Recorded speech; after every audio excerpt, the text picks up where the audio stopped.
ازيكم عاملين ايه؟ انا عارفه انتوا بتستغربوا ليه انا عامله الفيديو ده، علشان مجمعه لكم اكتر من فيديو عملته من ساعه ما بدات قناه اليوتيوب لغايه دلوقتي، ففي منهم كان عليهم مزيكا بس، فقررت ان انا اشرح لكم كام حاجه فيهم. فيا رب تعجبكم الفكره، فيلا بينا نبتدي. اللي خلاني عملت فكرة النوتة، قلت ان مش كلنا بنقدر نجيب نوتة كل شوية، فقعدت ادور في الورق اللي عندي ان انا اعمله اعادة تدوير واستخدمه واعمله نوتة. فجبت ورقة سكتش عادي او بختار اي لون انت عاوزاه، وجبت ورق A4 وقسمته بالنص ولزقته بالشمع، لان لقيت ان الشمع هو انسب حاجة تخلي الورق يمسك وكده بس. وبدأت ازين السكتش بتاعي زي ما انا عاوزة. هتسأليه مثلا عدد الورق، اي عدد ورق انت عاوزاه، عايزه ترسمي، عايزه تكتبي، تعملي انت عاوزاه. قررت مثلا انا اقعد اقص كده من الجناب علشان ادي شكل للنوتة. ممكن البرواز ده مثلا احط فيه صورتي، احط صور مثلا صحابي انا بحبهم، اي ذكرى حلوه. هنا بقى ممكن ارسم، انا مثلا بالنسبه لي انا ممكن ارسم. عملت فيها سطور مثلا لو حد عايز يكتب حاجه، عايز مثلا يرسم حاجه ويكتب مثلا وجهه نظره في الرسمه، وهكذا. يعني دي كانت وجهه النظر. عملت كل صفحه شكل، وبتبتدي بقى تقعدي تكرريها في الورق كله، وزي ما تحبي ممكن ترقمي الورق مثلا. بصي دي يعني بتزينيها زي ما انت نفسك تبقى نوتك عامله ازاي، وبأبسط الامكانيات وبأقل الحاجات اللي ممكن تكون عندنا. ومن ضمن الافكار انت ممكن تعملي تكتبي جمل او جمله نوع تشجيع ليكي وانت بتستخدمي النوتة. نيجي بقى نرسم الذئب. الذئب هتلاقي انك بتقسم الجزء اليمين قد جزء شمال، ده في اي حاجه انت بتيجي ترسمها، ودانه شبه الرقم 8. طيب ناخد كم معلومه كده بسيطه عن الذئب. اول حاجه جمجمته بتبقى طويله، لان هو من الحيوانات لا اكله اللحوم، واي حيوان اكل للحوم الجمجمه بتاعته بتبقى طويله شويه. حاسه الشم بتاعته قويه جدا 200 مليون مره عن الانسان. وطبعا حاسه البصر قويه جدا، وعشان كده ان حاسه الشم والبصر يقدر يشوف فريسته عن طريق ميل، يعني بينه وبين الفريسة بتاعته ميل بحاله. ده حاجة. تاني حاجة ديله بيستخدموا الحاجتين. ديله بيستخدموا فيه زي غدة بتبرز منه رائحة بتخليه بتميزه المكان اللي هو فيه. تاني حاجة هو بيعمل ديله بيستخدمه كوسيلة التواصل مع القطيع بتاعته.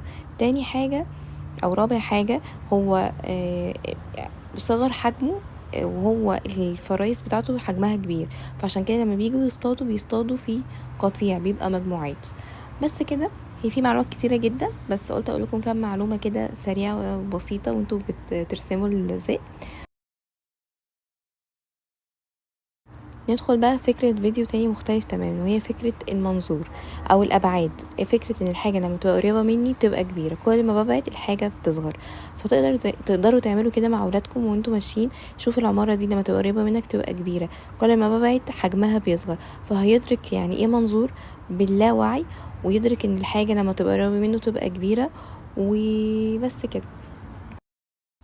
فكرة مختلفة تماما، ودي اصلا فكرة بداية القناة اصلا عندي، وهي اعادة تدوير اي حاجة عندك قديمة. البوكس اللي انتوا شايفينه ده كان بوكس يعتبر مقطع وهش جدا، ويعتبر يعني زي ما انتوا شايفينه كده. ده انتوا شايفينه بعد ما انا كمان عملته بالسلوتيب. دي كانت البداية. شايفينه عامل ازاي؟ مش حالته صعبة جدا. بدأت احط طبقة الورق الابيض اللي انتوا شايفينه كده، دهنته بالوان، كانت ساعتها الوان جواش. سبتها طبعا تنشف. بعد كده بدأت رسمت، كان نفسي اعمل عليه شكل الورد، رسمت عليه الورد زي ما انتوا شايفينه. بعد كده بدأت الون الورد ده وبس كده، واتعمل البوكس. وعايزه اقول لكم انا بستخدمه لغايه دلوقتي، وحاطه فيه كميه حاجات. محدش بيصدق ان البوكس ده كان ممكن يحصل فيه كده، وان كانت حالته فعلا كان يترمي. بس انا قررت لا، انا هحاول اجرب. ودي كانت بدايه اصلا ان انا اعمل القناه اليوتيوب. هنا بقى ده فيديو قديم قوي، وبيقولك ازاي ترسمي الفيل بطريقه سهله قوي لولادنا. هو عباره عن نص دواير او شكل السحاب اللي احنا بنرسمه زي ما انتوا شايفين كده. والخرطوم بتاعه شبه حرف الر، ودانه نفس الفكرة، نص دواير او حرف السي. فخطواته سهلة جدا وبسيطة وسهلة جدا زي ما انتوا شايفين كده. بس يعني حاجة تسلي ولادنا يعني.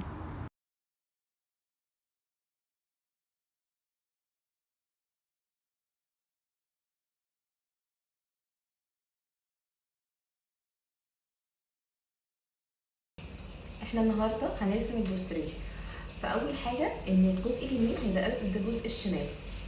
تالت حاجه ان احنا هنقسم مش 3 اجزاء، ال3 اجزاء هيبقوا قد بعض، وبين كل عين بين كل العينتين هنلاقي ايه؟ عين في النص، وهنا وهنا تبقى عين. طيب العين هتبقى هنا من المسافه بين المناخير من البق هنلاقي ان هنا في ايه؟ عين، ونفس الكلام تحت. نيجي بقى نرسم زي ما انتوا شايفين، قسمت الجزء اليمين قد الجزء الشمال، وزي ما شفتوا كده بايديا خليت ان ال3 اجزاء يبقوا قد بعض.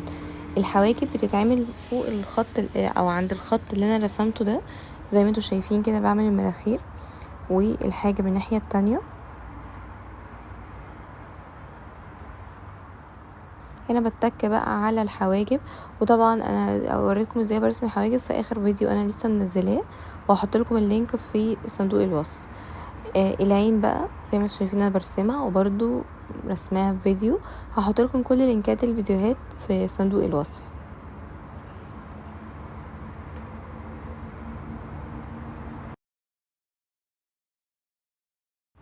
بعد ما ارسم اول عين هتلاقوني عملت بايديا كده علشان بين كل عينتين عين، زي ما شرحت في اول الفيديو.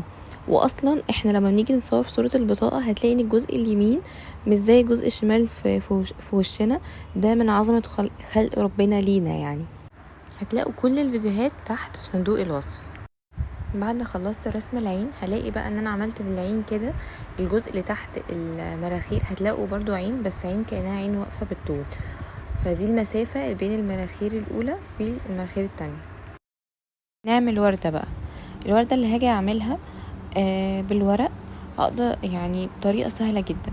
هجيب اي شكل وردة انا عايزة ارسمها واقصها بالمقص، مفيش اي مشكله. طب بعد كده اعمل ايه؟ هاخد نفس الورقه دي واعمل منها كوبي على قد الورق اللي انا عايزاه اعمل بيها الورده بالورق، زي ما انتوا شايفين اللي انا بعمله ده بالظبط. تمام. وابتدي اقص الورق ده. طيب بعد ما اقصه هروح ظابطه انه يبقى كله مقاس واحد، واتنيه بالشكل اللي انتوا شايفينه ده بالنص بالظبط، يعني النصين يبقوا قد بعض بالظبط كده زي ما انتوا شايفين كده. واشوف بقى الشكل عايزة اتني اكتر، عشان الشكل اللي انا هتني بيه هو ده اللي هيثبت، وابتدي الزقه بالشمع، يعني ده انسب حاجة ليه وهيمسك في بعضه. الورد ده انتوا ممكن تعملوا ديكور لعروسة، ممكن تعملوا بيه ديكور لنوتة عندكم، لبوكس مثلا انتوا عملتوا له اعادة تدوير، تزينوه بالورد ده. عايزة اقول لكم ان ليه 100,000 شكل ليه استخدام. وعملت في الاخر كده ممكن اغيرها واحط لون اخضر مثلا زي ما تحبوا. نيجي بقى للعلم اللي عجب كل الناس، ويعني لانه بسيط جدا وفكرته سهله جدا. كلنا بنرسم العلم، بس انا قررت ان انا ارسمه بطريقه مختلفه وفي نفس الوقت اعمل اعاده تدوير للورق اللي عندي. اول حاجه انا مستخدمتش مقص، انا قطعت بايديا الورق كله زي ما انتوا شايفينه كده، قطع صغيره وقطع كبيره. ما كانش عندي ورق اسود اصلا. طب عملت ايه يا مايان؟ جبت ورقه بيضه، جبت قلم فلوماستر ولونتها بالاسود وقطعتها بايديا. اتصرفت مع ايه بأبسط الامكانيات، قدرت اعمل العلم وعجب كل الناس، وحتى كمان الولاد اللي انا بديهم خليتهم يعملوها بايديهم. عايزه اقول لكم اتبسطوا جدا، ان كانت حاجه مختلفه وحاجه مش تقليديه. فاحنا بأبسط الامكانيات ممكن نعمل حاجات كتيره قوي تبسطنا ونعملها وتبقى حاجه مختلفه، ممكن نعملها نبروزها وتبقى شكلها حلو جدا. والعلم كان تحفه في الاخر بعد ما خلص. فيا رب يكون عجبكم افكاري، ومبسوطه قوي ان اتكلمت عن كل حاجه انا عملتها الفتره اللي فاتت. وده جزء بسيط قوي من فيديوهاتي. وعجبتكم الفكره يا ريت تكتبولي، ولو نفسكم في اي حاجه ترسموها هستنى كومنتاتكم.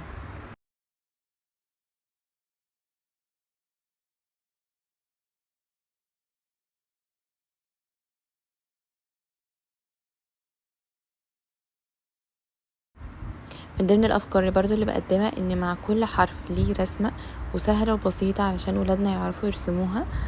واسيبكم بقى تتفرجوا على بقيه الفيديو.